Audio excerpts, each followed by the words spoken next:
Yerragondapalem MLA Tatiparthi Chandrasekhar తీవ్ర ఆరోపణలు చేశారు. ఆయన ప్రకారం నారా చంద్రబాబు నాయుడు చేస్తున్న దుష్ప్రచారం వెనుక హెరిటేజ్ వ్యాపార లావాదేవీలే ఉన్నాయని విమర్శించారు. పాపపు మాటలు, పాపపు వ్యాపారాలు, పాపపు వ్యవహారాలు, విషంతో కూడినటువంటి మాటలు, విషంతో కూడినటువంటి వ్యాపారాలు, విషాన్ని ప్రజల మీద చల్లేటటువంటి వ్యవహారాలు, ఇది వాళ్ళు చేస్తున్నటువంటి పరిపాలన. అసలు మేము అడుగుతుంది ఏంటి? చంద్రబాబు నాయుడు గారు ఇటు తిప్పి అటు తిప్పి ఇటు తిప్పి అటు తిప్పి ఆ దేవదేవుని యొక్క లడ్డు వ్యవహారాన్ని ఎటు తీసుకెళ్లాలనుకుంటున్నాడు? అంటే చేసినటువంటి తప్పుకి పాప పరిహారం లేకపోగా, పశ్చాత్తాపం లేకపోగా, చేస్తున్నటువంటి తప్పుడు ప్రచారంలో ఆ దేవదేవుని యొక్క లడ్డులో వారు చెప్పినటువంటి జంతువుల, పంది, చేప ఆ పదార్థాలు లేవు అని చెప్పిన తర్వాత చంపలేసుకొని సాగిలపడి దేవుడి ముందు నన్ను క్షమించమని ప్రజలను అడిగేది పోనిచ్చి ఇవాళ ఎదురు దాడి చేసేటటువంటి ప్రయత్నం. ఎందుకు చేశాడా ఇదంతా అని మనం ఏదో అనుకున్నాం అమాయకంగా. దీనిలో కూడా వ్యాపార లావాదేవీలు ఉన్నాయని బయటకు వచ్చేసి హెరిటేజ్ అనేటటువంటి వ్యవస్థ ఎలా పుట్టిందండి? చిత్తూరు అనేటటువంటి ప్రాంతంలో జన్మించినటువంటి ఈ చంద్రబాబు నాయుడు గారికి చిత్తూరు డైరీ ఆ రోజు బ్రహ్మాండమైనటువంటి లాభాలతో నడుస్తున్నటువంటి డైరీ మీద కళ్ళు పడ్డాయి ఆయనకి. ఎలా అయినా ఈ డైరీని చంపేస్తే, ఈ చిత్తూరు అనేటటువంటి డైరీని, ఆ సొసైటీ డైరీని చంపేస్తే దాని యొక్క ప్లేస్ లో ప్రైవేట్ డైరీని పెట్టుకోవాలనేటటువంటి ఒక ఊహ వచ్చినట్టుంది. వెంటనే చిత్తూరు డైరీ ఈయన అధికారంలోకి రాంగలోనే నష్టాల్లో వచ్చేసినట్టు చూపించటం, దాన్ని మూసేయడం, అదే అతనుగా చూసి హెరిటేజ్ అనేటటువంటి వ్యాపార సంస్థని మొదలు పెట్టడం. హెరిటేజ్ కంపెనీ అంశంపై మాట్లాడితే రాష్ట్ర హోంమంత్రి వంగలపూడి అనిత వెంటనే స్పందిస్తున్నారని ఆయన ప్రశ్నించారు. ఆమె రాష్ట్రానికి హోంమంత్రా లేక హెరిటేజ్ కు హోంమంత్రా అంటూ వ్యాఖ్యానించారు. పోనీ ఎక్కడ పెట్టుకున్నాడా? ఈ రాష్ట్రంలో ఉన్నటువంటి సంఘం డైరీ ఎవరిది? ధూళిపాల నరేంద్ర గారిది. ప్రకాశం జిల్లాలో ఉన్నటువంటి డైరీ ఎవరిది? తెలుగుదేశం నాయకులది. ఈ రాష్ట్రంలో ఉన్నటువంటి డైరీలు మొత్తం ఎవరివి? దాదాపు తెలుగుదేశం పార్టీ నాయకుడివి. చంద్రబాబు నాయుడు గారికి పక్కన ఉండేటటువంటి బి గ్యాంగ్ లో భాగస్వాములు. ఈ రోజు మనం చూసాం రాజమహేంద్రవరంలో పాలు కల్తీ అయ్యి పదుల సంఖ్యలో అస్వస్థతకు గురై 5 మంది ఆల్రెడీ చనిపోయారు. వీళ్ళు 4 ప్రకటిస్తారు. ఎన్నో అవార్డులు తీసుకున్నటువంటి కంపెనీ అంట ఈ కంపెనీ. దీని మీద మేమేదో అబద్ధపు ప్రచారం చేశామంట. నేను స్పష్టంగా అడుగుతున్నా చంద్రబాబు నాయుడు గారిని, భువనేశ్వరి గారిని, అలాగే వాళ్ళ కుమారుడైనటువంటి లోకేష్ గారిని, వారి కోడలు గారిని, హెరిటేజ్ అనేటటువంటి వ్యవస్థ మీరు పెట్టినప్పటి నుంచి ఒక్క పేదవాడికి దాని వల్ల ఉపయోగం జరిగిందా? దీనిలో పేద ప్రజల యొక్క లబ్ధి ఏమన్నా ఉందా? ఏ విధంగా ఏ మూలకు పోయినా 100 ఎకరాల భూములు మీకు వచ్చాయి. ఏకంగా హెరిటేజ్ భూముల కోసం ఇక్కడ ఆ యొక్క ఇంటర్నల్ రోడ్ యొక్క లైనింగ్ ను కూడా మార్చారు అనేటటువంటి విషయం కూడా బయటపడింది. వారి హోమ్ కి మంత్రి అనుకుంటుంటది. వారి యొక్క వ్యాపారాలతోటి ఏం పనండి? హెరిటేజ్ మీద ఎవరైనా గాని కామెంట్ చేస్తే హెరిటేజ్ ఎండీ చెప్పుకుంటారు, హెరిటేజ్ లో భాగస్వామిగా ఉన్నటువంటి వాళ్ళు చెప్పుకుంటారు.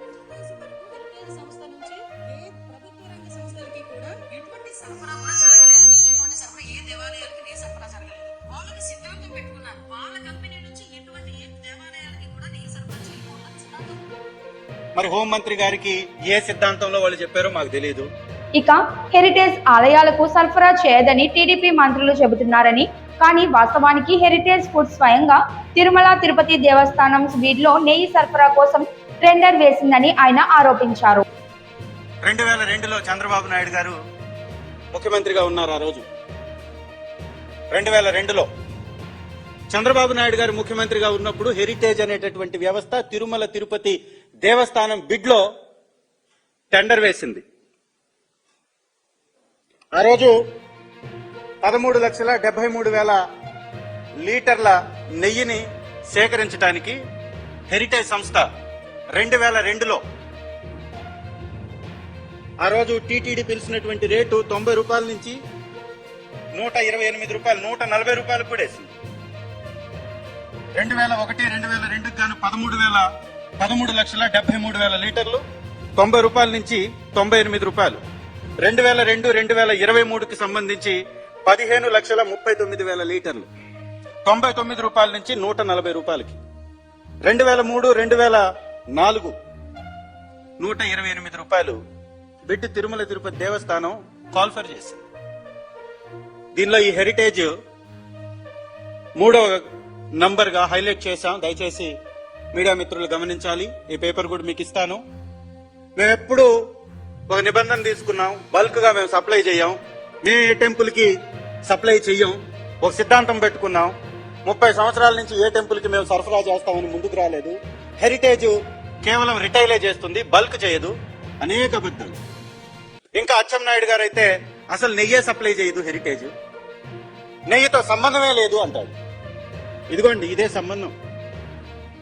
2002లోనే బీజం పడ్డది. 2002 అంటే దాదాపుగా 24 సంవత్సరాల ముందే తిరుమల తిరుపతి దేవస్థానంలో నెయ్యి వ్యాపారానికి బీజాలు వేసుకుంది హెరిటేజ్ సంస్థ. ఇది వీళ్ళ భాగోతం. ఎంతకో తెలుసా? 117.75 రూపాయలకి టిన్నులతో అయితే 113.90 ట్యాంకర్లతో అయితే. ఇప్పుడు ఎంతండి నెయ్యి? 658 రూపాయలు. ఎందుకోసం? కేవలం హెరిటేజ్ కి లాభం జరగడం కోసం మాత్రమే. ఇందాపూర్ అనేటటువంటి సంస్థ మా మ్యానుఫ్యాక్చరింగ్ యూనిట్ అని భువనేశ్వరమ్మ గారి ఫోటో కింద వాళ్ళ వెబ్సైట్ లో మ్యానుఫ్యాక్చరింగ్ యూనిట్ అని మెన్షన్ చేసుకున్నారు. వాళ్లే 22 మ్యానుఫ్యాక్చరింగ్ యూనిట్స్ ఉంటే 17వ నంబర్ దాంతో. ఎప్పుడైతే వైఎస్ఆర్ కాంగ్రెస్ పార్టీ హెరిటేజ్ కి ఇందాపూర్ కి సంబంధం ఉందని బయటపెట్టిందో వెంటనే 3 రోజుల తర్వాత కో ప్లాంట్ గా దాని యొక్క పేరును మార్చారు. ఎలా మారుతుందండి? మీరు మార్చినా మేము ఊరుకుంటామా? మీ వెబ్సైట్ లో ఏ రోజు మార్చారో, ఏమేమి చేంజెస్ వచ్చినాయో దానికి ఒక యాప్ ఉంది. ఆ వీడియో కూడా తీసి పెట్టాం. మీరు మార్చినటువంటి డేట్, మీరు ఇవాళ కో యూనిట్ గా పెట్టినటువంటి కంపెనీస్ లిస్ట్ అంతా బయట పెడతాం. మేము సూటిగా అడుగుతున్నాం, 321 రూపాయలు నెయ్యి 658 రూపాయలు ఎందుకైంది?